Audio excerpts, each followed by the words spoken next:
Hi, I'm Connor Fowler, And I'm Matt Smith. and you are now listening to Apocalypse Duds. Apocalypse does. Nice. So today we are in Mount Vernon, a neighborhood in central Baltimore. We are joined by our very first guest, the magnificent Aaron Jones at tailor extraordinaire, cyclist, entrepreneur, hat wearer, husband, son of Baltimore, and much, much more. How are you doing today, Aaron? I'm good, man. That was a hell of an intro. You know a lot about me, bro. I did my research. Should Connor's great at so doing the should I, research. That's awesome. Where exactly in Baltimore are you from? So I was born in West Baltimore. Um, Growing up, I pretty much lived every corner of Baltimore City. I call myself like an Mm-hmm. inner city, not a army brat, but a Baltimore City brat. So I grew up in West Baltimore. Lived in East Baltimore, lived in Baltimore County.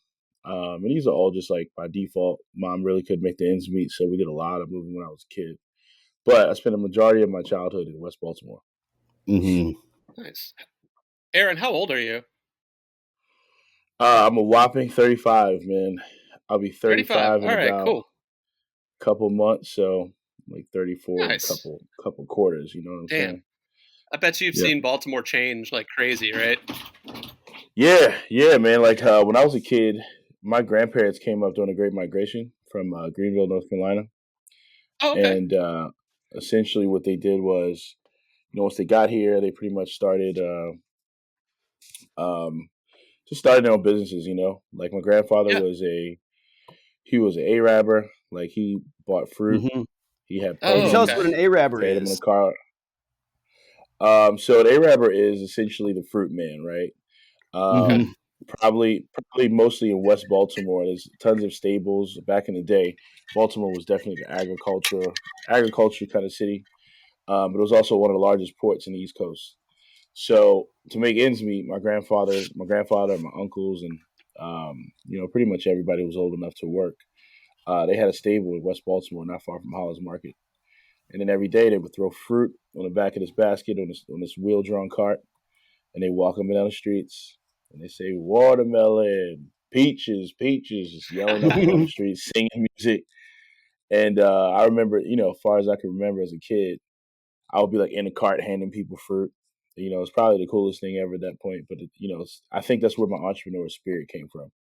Oh, absolutely. That's rad. Hmm. I Yeah, never would man. have thought that Baltimore was like a agricultural kind of hub either, but I guess it makes Yeah, sense. well, not for growing necessarily, but because it's a port, it's the first place where everything goes to get everything everywhere else. Right. You know what I'm saying? Yeah. So that's the only reason why. I mean, there's a lot of our agriculture, obviously, like in Baltimore County. People come down into the city to sell to us, but just growing up, it was a tons of things. They cut down Christmas trees for the winter. They tarred roofs, big barrel of tar, and they would climb up on roofs with steel boots, and they were entrepreneurs for sure, man. And I'm blessed to say I'm a product of that. Yeah, that's awesome. What It do you definitely still have sounds like family it in the runs in the South too? family. I do still have family in the South. It's not very many. They're Yeah. probably like my very, very distant relatives now at this point. Right. My aunt still has like land and stuff down there, but she's so far removed. Um, it's been so long, and the patriarch and matriarchs that were pretty much in my family that was still down there, they all passed away. So Right. all that's Yeah. there is land in a nice old house. I could tell you tons of stories about, like chasing chickens and seeing a chicken get his head cut off the first time. I'll And bet. after that, I was city boy ever since. You know what I mean? Hell yeah. Mm-hmm. Ugh. So we're all about the same So, age. Yeah. Go ahead, Connor. um, yeah, I was going to ask you, sort of going off of the entrepreneurial thing, what have been the challenges in terms of finding your voice? Because it sounds like there are a lot of things for you to draw from, right? Like looking at Hmm. your relatives and what they're doing. So, how did you end up where you are with tailoring? So the sewing piece kind of came from kind of the same entrepreneurial spirit my grandfathers had, but they came from the matriarchs of the family, right? They all sewed. So my aunt, my uncles, and grandfathers are out in the street trying to make a dollar. They were home making dresses and stuff for all the girls for Sunday. You know what I mean? Um, it didn't really happen that way. I wasn't. I didn't pick up sewing that early in. When I started sewing, it was kind of by default, to be honest. We were Hmm. living on East Baltimore. We were living East Baltimore, not far from Morgan. And this one particular summer, like mom was trying to make the ends meet, but she also couldn't like entertain me for the summer. She had to go to work, so that means Aaron has to stay home by himself, right? And then when Aaron stays home by himself, he's outside with his friends who are home by themselves, and you end up running around like stealing bikes and throwing rocks at things you shouldn't be throwing rocks at. And this one particular summer, I got a lot of trouble, and my mom was pretty much like, you know what, you're gonna stay in the house until school starts. So I sat at a piano. That sucked. I tried to cook food, almost burned up the house. I pretty much played video games until my eyeballs fell out of my head. And at that point, the internet was very new. It was AOL, so it was Oh dial up. yeah, So I didn't really get in depth into that until it was a little bit more accessible for kids my age. So all that was left was this rinky dink sewing machine. My mom used to kind of sit and sew curtains and just kind of odds and ends stuff around the house from people who kind of wanted stuff at church. And then one day I was like, you know what? I had this shirt, and I was like, you know what? The shirt would be cooler if it looked like this, right? So I sat down at the sewing machine. My mom came home, and oddly enough, she didn't really give me a hard time about sewing without asking. I think she was pretty nice. intrigued by the fact that I was sitting at the sewing machine and I was actually like making some progress. It wasn't very good at all, but at that point, she leaned into it. She took me to Joanne's Fabric. She said, "Look, I can't really pay for clothes, all the cool stuff you want to go to first day of school, but you seem to have picked up on this, so let's make some clothes." So my whole first like 1 or 2 weeks of school, I had an outfit every day. You know what Oh, I'm that's saying? awesome. Like, and I really, really got good at it. I kind of spoiled myself because I got to the point like where I didn't have to wear anything twice. You know what I'm saying? And then not to mention, I didn't have to have anything that anybody else had. And I've always been like a very, I've been a leader, but also a very lonely roller. I was never a follower. I never really got into like peer pressure. You know what I'm saying? Like if people were doing something and I just didn't want to, it was cool. And if they were doing something and I wanted to, that was cool too. But either way, I was never like peer pressure to doing anything. So being different and isolated is something I pretty much like leaned into forever. And during the school year, I would keep sewing in the off season of sports. So I wasn't playing football, I wasn't playing lacrosse. I was sitting in the sewing machine in a crib, and I Oh, got that's less and awesome. less. I got less and less away from like the neighborhood. I had tons of friends in the neighborhood who just couldn't find their way, so they ended up selling drugs and getting into a whole bunch of other shit that they probably shouldn't have. And to be honest with you, I say this every day. I think the sewing machine saved my life. You know what I mean? I think it really, really put things in perspective for me, but also showed me like, damn, you can actually love something and make some money out of it. You know what I mean? That's So incredible. thank Yeah, you, man. really, Yeah. Appreciate it. really, How really old were amazing. you kind of when you started So, the messing around with the sewing machine? so I think I was in the eighth grade, so I was probably like 14, Okay. Is Hmm. that kind of the 13, first 14. was that like the first kind of experience you had being interested in clothes, or did that start, before the So my interest in clothes actually came from my sister, right? So, like I said, my mom was a single mom. She raised both me and my sister. My mom really didn't know what I should be wearing or buying, and my sister had a job. She worked at like Chuck E. Cheese and Jeepers and shit like that. And so when she got paid, she would go and buy me like the latest sneakers. She'd buy me like and we also went to the same school. So like when I was in elementary school, she was in middle school. We went to Roland Park. And Hmm. I mean, as you know, like before uniforms were a thing, if you go to school and you don't have the right stuff on, man, you get teased, you get clowned. You know what I'm saying? And my my sister's defense was make sure my little brother's fresh so nobody bothers him. You know what I'm saying? So that sparked my interest in clothes, like actually like putting things together. Like these should be with that, and if I'm gonna wear this, you know what? Let's wear this hat with it or whatever. And then after that, I was like, damn, I can make my own clothes. Like, Right, dude. Opens up a Right, whole new world. right. It's very oh my funny god, because that was a question that was in the list of questions was going to be like, did you wear uniforms at school? So I was going to yeah. ask you, how do you plan your outfits? So, well, what I used to do was when I was a kid, it would really just be based on like loosely like what trends were happening, and I would try Hmm. to stay as far away from that as possible, right? So, Right. at one point, what was happening was it was all about the Jordan trend, right? Like Sure. Jordans and having the matching color shirt and blue jeans and maybe a fitted or something that was a thing, and then there was a jersey era where if you had the best $300 jersey and Air Force Ones were clean every day, like you were the man. I probably had over like $3,000-4,000 in football and basketball jersey. It was fucking Oh ridiculous, yeah. to be honest. Uh, and then like when I kind of, once I got, toward my end of my high school career, I really, really delve into like individuality. You know what I mean? Like at that point, it was all about like the baggier jeans. It was all about like Timberlands, all that kind of shit. And I started wearing like skinny jeans, Like I started wearing Chuck Taylors. I started wearing T-shirts like that were considered rags. And to be honest with you, it was purely out of like, I don't care anymore. You know what I'm saying? I think I cared for so long, and then I realized like I have more fun getting dressed. I have more fun getting dressed without super concern. You know what I'm saying? I think the idea for me is buying pieces in the outfits. So when I get dressed, to answer your question, Connor, when I get dressed in the morning, it's really about how I feel today. You know what I mean? Like some days I might be like, like I kind of want to be suited and booted. I might throw on a suit on and some loafers or some shit, and I might not have anywhere to go but come to this tailor shop.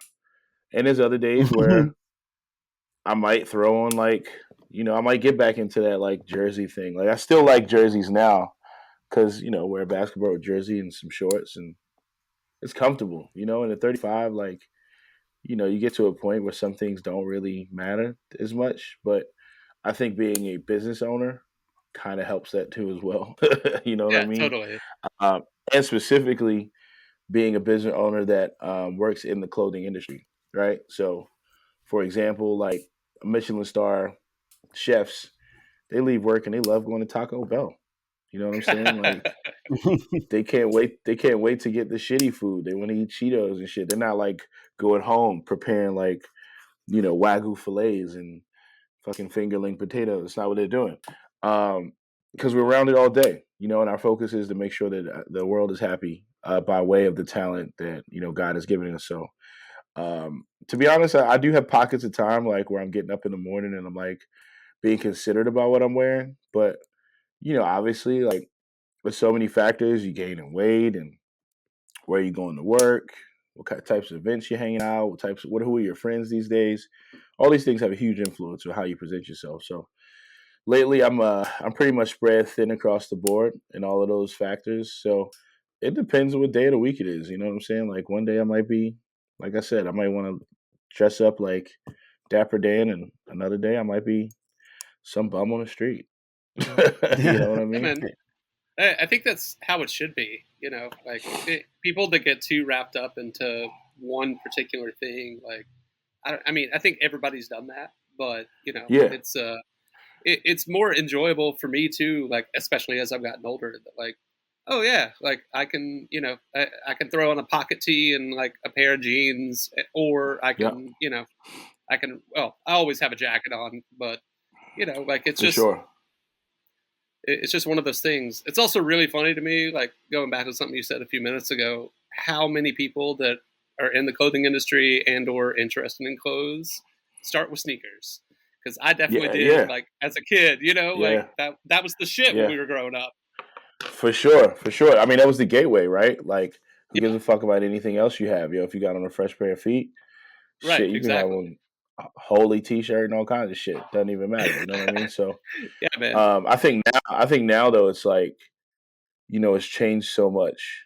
Oh From yeah, what I remember, it's less lenient now than it's ever been, right? And I enjoy, I don't like all facets of the world right now presently, but when it comes to clothes and fashion, I enjoy the space it's in oh because totally. like even the younger kids, like you see them and they're like, dude, they're back to wearing like Lee dungarees. You know what I'm saying? They're thrifting again. You know what I'm Yeah, saying? It's not really about having the high end Gucci shirt or the True Religion jeans and all that shit. It's like, yeah, you can't even afford that. You know what I'm saying? And right. people are Right. giving each other less hard of a time. These kids are giving each other less hard of a time because it's like, you know what, like let's figure out who you are. You know what I'm saying? We Yeah, have man. these social media and all this other stuff.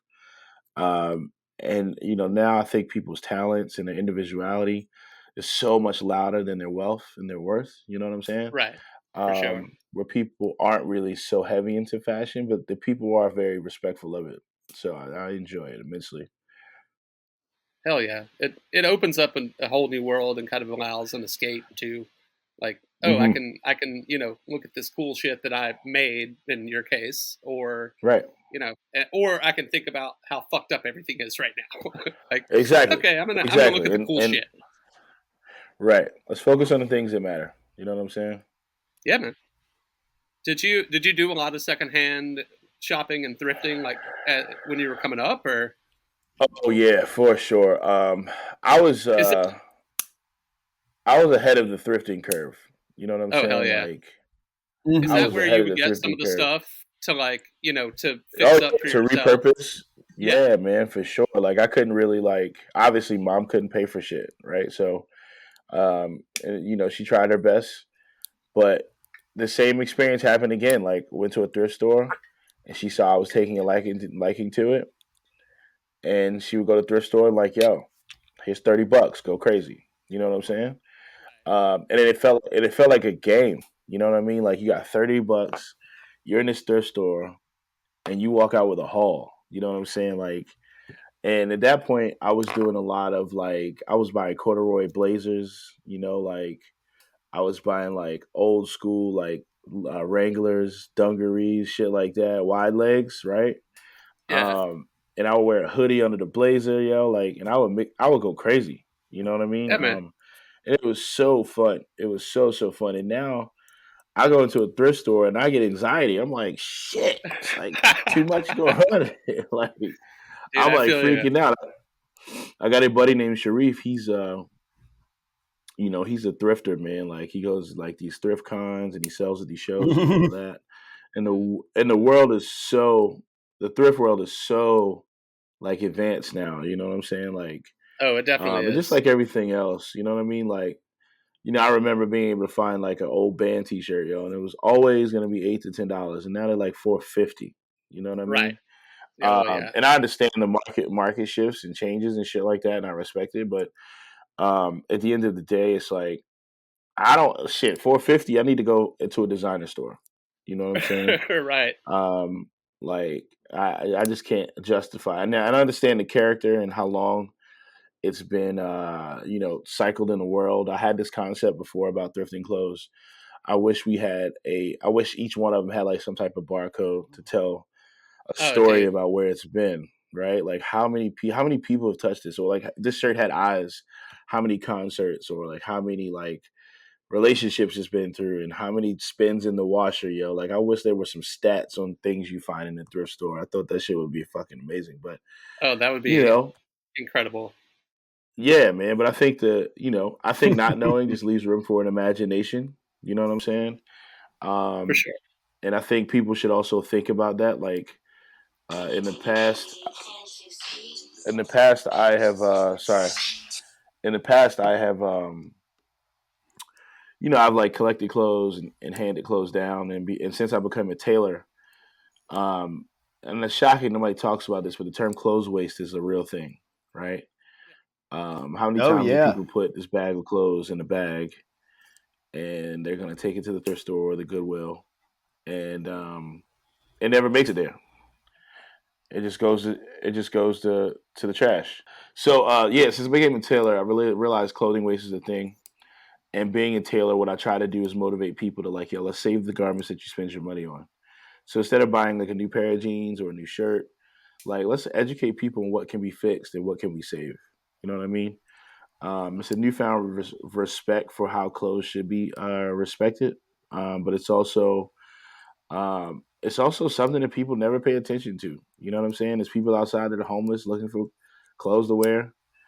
Like, find somebody, find a friend, give them to somebody you need to, man. Like, stop throwing this shit away, man. I've seen tons of clothes get thrown away, and also like, they have these cool places, like they have these rag houses, right? Like where there's mounds and mounds of clothing, from all over the world. I'm just happy that like somebody's taking a responsibility to make sure they go to a good home. It's pretty dope. Yeah, it definitely is. What, like, as a tailor, what kind of percentage would you think is helping somebody save a piece that they've already got, like either make it fit better or kind of customize it versus like what you're making on your own? Um, I don't really. It's really hard to measure. You know, Yeah. I do have clients. I call them repeat offenders, right? um, that essentially, when they come the first time to get their taste, they're like, "Oh, let me see what this is like." And then they get here and they're like, "Oh my god, this is the coolest shit I've ever been a part of." You know what I mean? They really have a great time. But I'm also big in being like transparent about um, what people are getting into. Right? I feel like a tailoring experience should be very educational, especially for people who have no concept or understanding of like they know they have to wear clothes and they're like, "Man, I fucking don't like to have to care about it." You know what I'm saying? People like us, we really, really enjoy our clothes. You know what I mean? But imagine, like, since everybody has to wear clothes, imagine the people who just really don't. And they have these really great jobs, and they have to be a part of a working society, have to go to work, they have to present themselves as such. I'm here to provide education to make sure it's not as painstaking as it might seem to them, right? So, typically, what I do, man, is when they come, they bring their first garment. Just to answer your question, after the first time and they fall in love, they're back next week with 5 and 6 pairs of pants. I don't know how much clothes they have in their closet to give a solid percentage of what they're saving, but Right, just the right. frequency and how often I might see one customer at a time might give me an idea that I'm actually providing something in my help. You know what I'm saying? Like, and I think that's worth Hell yeah. more than anything. You know what I mean? It's worth more than anything in this world. You actually can provide some assistance in a space where people aren't very familiar with. That's what the service industry is about. It's people like you that are kind of teaching others that, oh yeah, you can just like fix the stuff that you've got already. Like you're kind of taking, from my perspective, you kind of take that mentality of like, say your grandparents and whatnot and your mom, that like, oh yeah, like you can do this and this that will not cost anything other than a little bit of labor, and like, Yeah, kind of showing people that that mentality still exists. yeah. And obviously, um, obviously classism, right? Something that we live on in Mhm. America. I think it allows people who don't have the advantage to buy the things that look great already. It gives people to be able to establish their own types of identity. Like even people who thrift. I think them knowing and being aware of the tailoring side of the business, I think it opens up their window to how much they can actually purchase now. You know what I'm saying? Oh, totally. Like if you buy this shirt, like you might not buy it because there's like a hole in something or some shit. You're like, yo, wait, like I can get this fixed. Sell me a shirt for $3 because there's a hole in it. And a lot of people might walk over it. Like they just like, oh, I don't want this piece of shit. You know what I'm saying? There might be a shirt and it's like, it might be like 3 sizes too big, but you absolutely love it. You know what I'm saying? So you kind of giving people the education of what tailoring is. Like it's not a regal experience. It's not just for rich people and royalty. It's for people who just can't help from being too short or too tall. You know what I'm saying? And that's something across the board that all classes, all levels of classism have the same struggle. You know what I'm saying? So I was trying to provide awareness to individuals that, like, this is not just for one style of people. You know what I'm saying? Like, this is for all of us. We can do hoodies, we'll do sweatshirts. It's not just for evening wear and suits and formal wear. It's for all the above. So if you like it, we provide a solution, and then you can be on your way. Fuck yeah.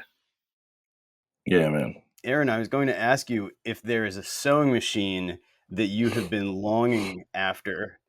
Like, is there like a super sewing machine that you have not purchased yet that you're trying to buy? Um, Actually, I just bought it. To be honest, it's like Nice. it's like sitting in front of you, yo. Like, it talks to you and all kinds of shit. It's fucking The wild. Juki? So yeah, so Juki has come out with a Nice. Juki straight stitch machine. It's called I think it's DNU 1685 or some shit. I know none of that matters or whatever, but it's a straight stitch machine, but it's the first digital straight stitch machine at this affordable cost. Mm. If this machine was sold maybe 5 or 10 years ago, it'd probably be close to like $3,000 or $4,000. Oh Now it's Jesus. $1,600. $1,600 now. You know what I'm saying? So it's also like a workhorse machine. It's strictly for manufacturing. It cuts thread on its own. It tells you when it's out of oil. It tells you like your working pace. Like, yo, you're actually like kicking ass today. It tells you like it's pretty tight, man.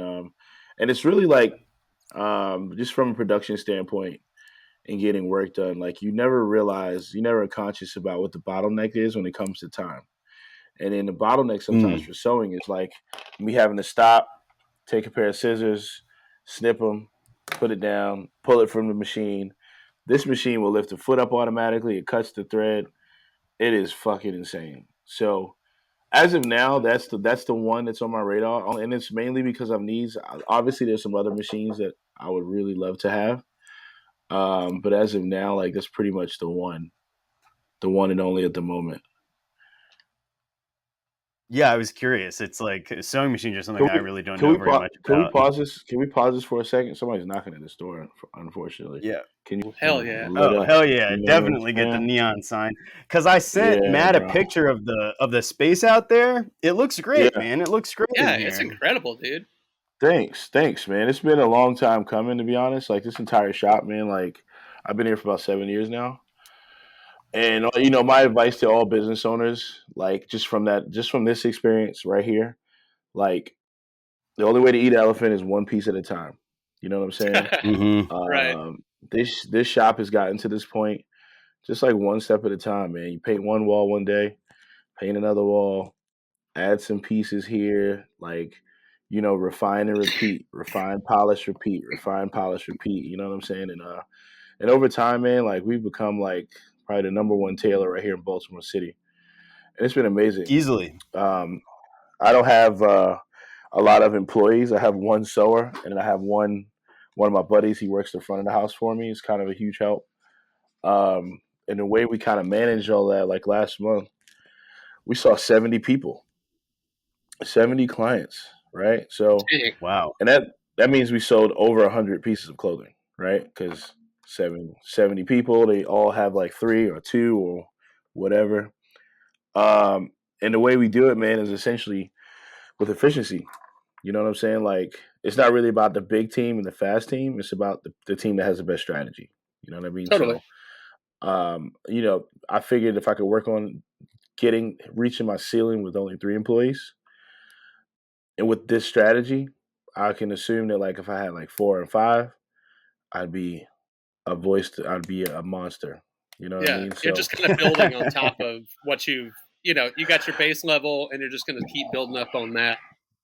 Just absolutely, and then just get it to the point where I can just kind of take the same equation and just drop it in another store in another state. So, bushlers of New York City, bushlers of DC, bushlers of Vermont, bushlers of wherever the fuck, and come all I to gotta do Atlanta, is man. We supply need some good this. tailors. Oh, I would love to, man. One of my good friends is a hat maker, yo. It's like another addiction of mine. He's a hatter in Buckhead Village. Oh shit. Okay. Uh What's the BM shop called? Franklin. It's Okay. called BM Franklin, yeah. Really nice. It sounds Like super familiar.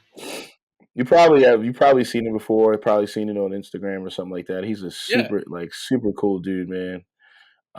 He and I have so much in common. Like we're like these artisanal black men, from our home cities who started business from the mud, and now like we've grown to the point where like we're getting like we're getting some exposure, and people are Fuck yeah. really enjoying our talents.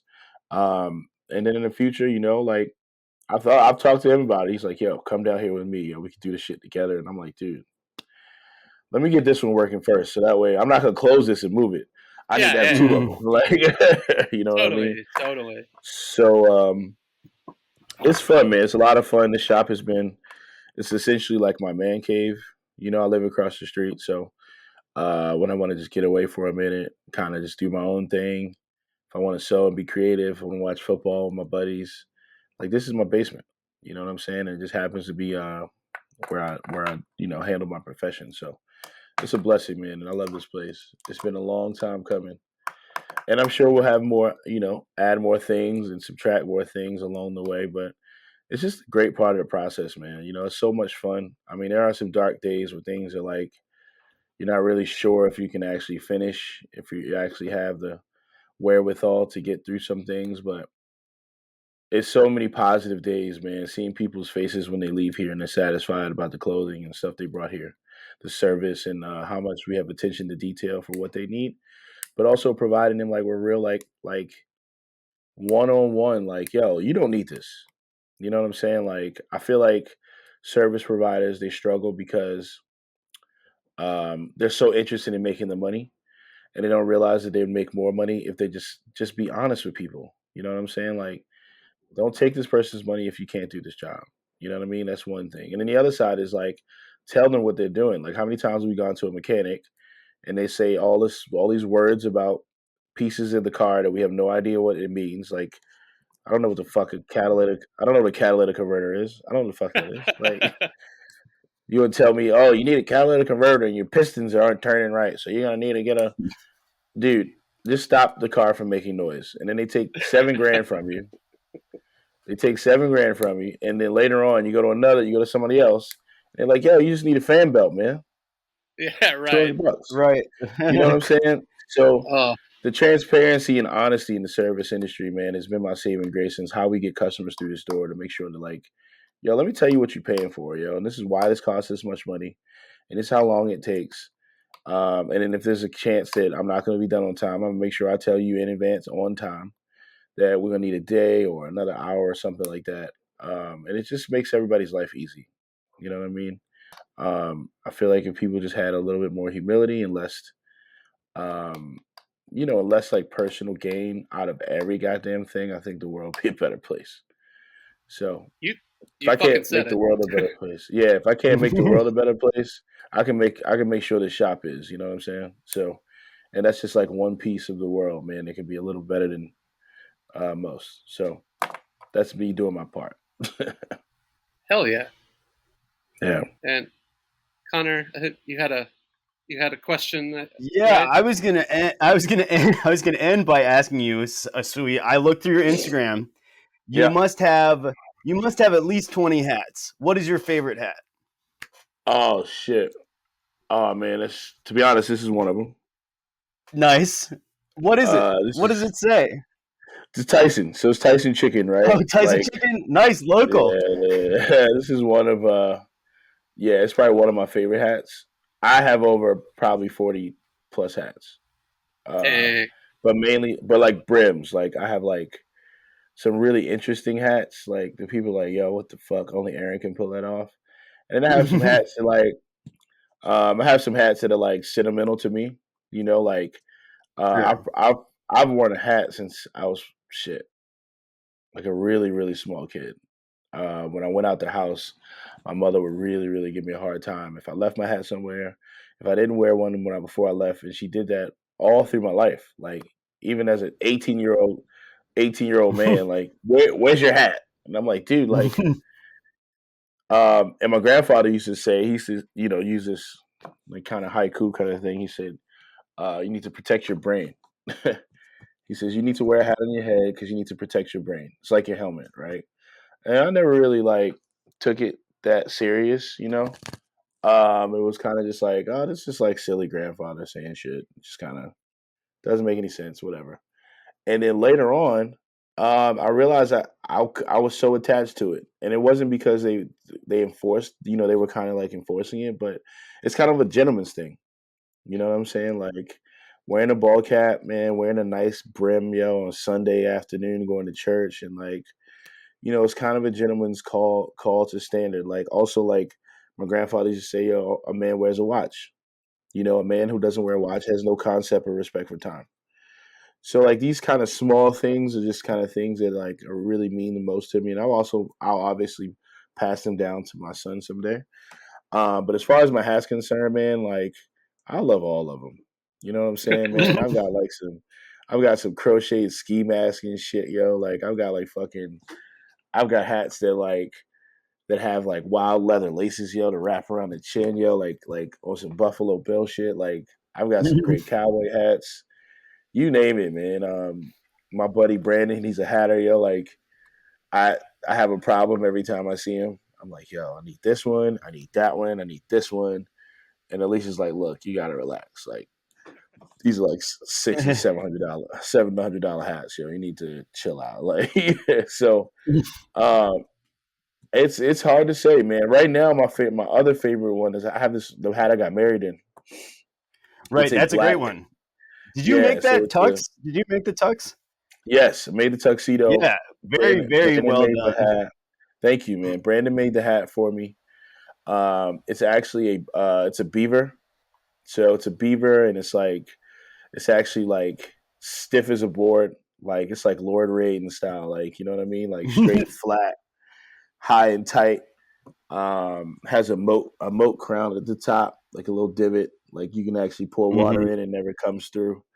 And it's probably one of my favorite hats. I mean, not only was it the hat I wore at my wedding, but my friend made it for me. And you know, those things mean a lot. You know, like I feel like, Oh yeah, you know, over the years I've grown to love certain things I would never love as a kid. But you know, being an artisan and also having attention to detail when it comes to clothing and all that stuff. I'm very different when it comes to shopping in the store because I'm really concerned about like this is cheap ass this and this is cheap and why is it $600 and $700? So I find myself just kind of like looking for special pieces, but also really being into like people who are trying to make their own brands. You know what I'm saying? Like I love buying from small businesses, you know, like they're just trying to get out there. Because I remember when I wanted to get out there, and I was trying to do my best to like, you know, like kind of show people like, yo, these are my products, and trying to sell and tell the story. And it's really hard to do that, man. You can't really just rely on it being dope. You gotta have a compelling story to make like pull those emotional strings, to get people very, very in tune and wrapped into what you're trying to lay down. You know what I mean? So, um, you know, at this point, you know, the shop is the focal point, and you know, hats are definitely a very, very special part of my life, and eyeglasses and shit. yeah. Um, and to be honest with you, Everybody's got like if I had a quirks.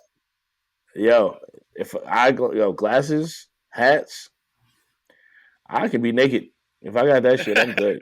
You know what I'm saying? Right. Like I'm straight, yo. So, um, yeah, it's a lot of fun, man. I haven't really been investing in those things a lot lately because you know just got married and you know want to do some traveling and stuff with my wife, and you know who knows in the future maybe do some baby stuff. You know, so at this Right. point, it's really about focusing on the business, like making sure like we have a solid footing and making sure our business runs properly. So that way, like, you know, if I'm not around, it can still work. And that's really just been the hardest thing lately. You know, it's just making sure that like, yo, Aaron can't work 8 days a week. You know what I mean? There's only seven, yo. Like Right. today's Monday, and I'm typically like I try to pull like it's pulling teeth for me to like stay in the house on a Monday and not work. Right. Especially because I'm across the street. You know, so today though it was kind of different. I'm working on this project with Apple TV, which is kind of insane. I should have showed you the coats before they left, Connor, but Mm. I'm working on this project with Apple TV. This movie called Lady in the Lake. with Natalie Portman. With Natalie Portman, right? Oh shit. Okay. Yeah. So they just went Yeah. out the door. Like literally, Connor walked to the back, and they were going out the other way. um, but like those types of projects are the ones that are so worth it for me, especially on like these Mondays, like rainy Monday. Kind of sit in here, lock yourself in, sit in the sewing machine, play some music. It kind of just makes everything worth it, So it's good. Yeah, man. Well, thank you. I know you are a busy man, and we appreciate you giving us your time and letting at least me letting me be here. Oh No, yeah. for sure. Yeah, it's been a super interesting conversation too, man. I'm stoked to know you now, and Yeah, for just sure. Thank you so much, man. I hearing your can't wait to story come to was fucking Atlanta. awesome. Yeah, dude. If Thank you. whenever you're down here, let me know. Nah, for sure, man. I'm actually I'm gonna plan to come down soon, man. Do some thrifting and drinking, man. I'm in for Yeah, and that. Maybe we'll all go down there. dude, Hey, let me know, man. I'm ready. come on.